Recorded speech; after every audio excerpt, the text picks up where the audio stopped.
Баршаңызға қайырлы күн достар, сіздермен Айгерім. Менің каналыма қош келдіңіздер. Бүгін сіздерге французша еттің рецебін бөлісетін боламын.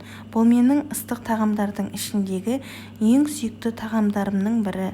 Сондай-ақ қонақтар келгенде тез әрі жеңіл дайындалатын тағамдардың қатарына жатқызамын. Керемет дәмді болып шығады, әрі өте тез дайындалады. Міндетті түрде дайындаңыздар. Барлық видеода көрсетілген толық құрамды төмендегі описание бөлімге толық қанда жазып кетемін.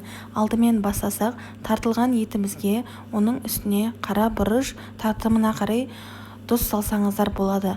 Қолмен бірыңғай араластырып отырып, бір шетіне қойып қоямыз. Формамызға қағазымызды төсеп қойсаңыздар болады. Ал сіздерде жабыспайтын форма болса, май жағып қойсаңыз болады, асты жабысып қалмас үшін.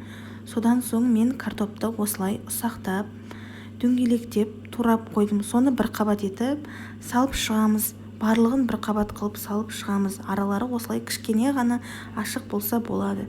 Бірінің үстіне бірін салсаңыз картоптар піспей қалуы мүмкін. Енді осы картоптың үстіне көз мөлшерімен тұз саламыз, содан соң қара бұрышымызды саламыз. Енді бізге тартылған ет керек, оған біз дәміне қарай тұз бен бұрыш салып, жақсылап басында араластырып қойғанбыз.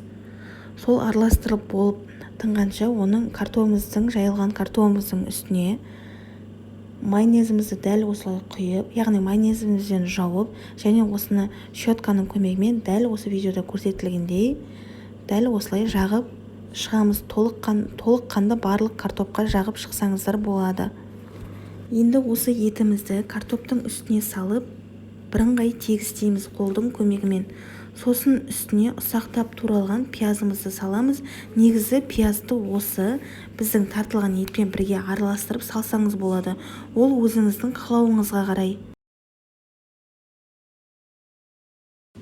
Бұның да үстін майонезбен жауып шығамыз.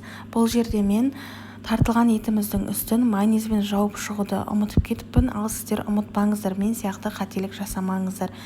Жаңағы алдыңғы видеода айтқандай, тартылған етіміздің үстіне жуамызды салып, бірыңғай тегістеп, оның да үстін майонезбен жауып шығамыз. Толықтай жуамыздың, яғни пиязымыздың үстіне қалауыңызға қарай тұз, бұрыш қоссаңыз болады.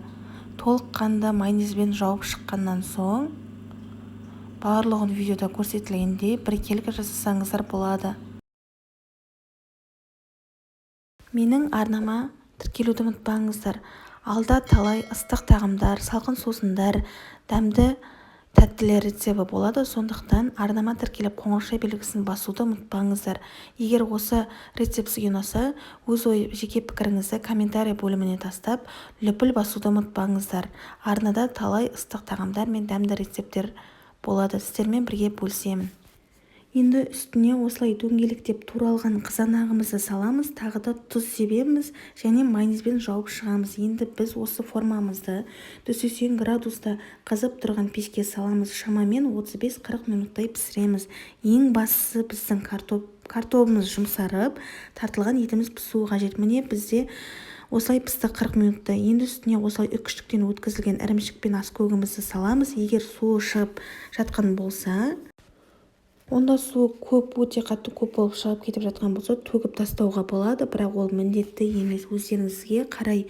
Енді осылай ірімшігіміз бен аскөгімізді салып, осы формамызды 180 градусқа 5 минутқа апарамыз. Міне біздің французша етіміз дайын болды. Иісі, ароматы керемет. Қазір ортасын кесіп сіздерге көрсетемін. Бұл тағамды барлығыңызға дайындауға кеңес береміз. Сіздерге ұнайтынына толықтай сенімдімін. Өте дәмді болып шығады. Менімен бірге дайындаңыздар.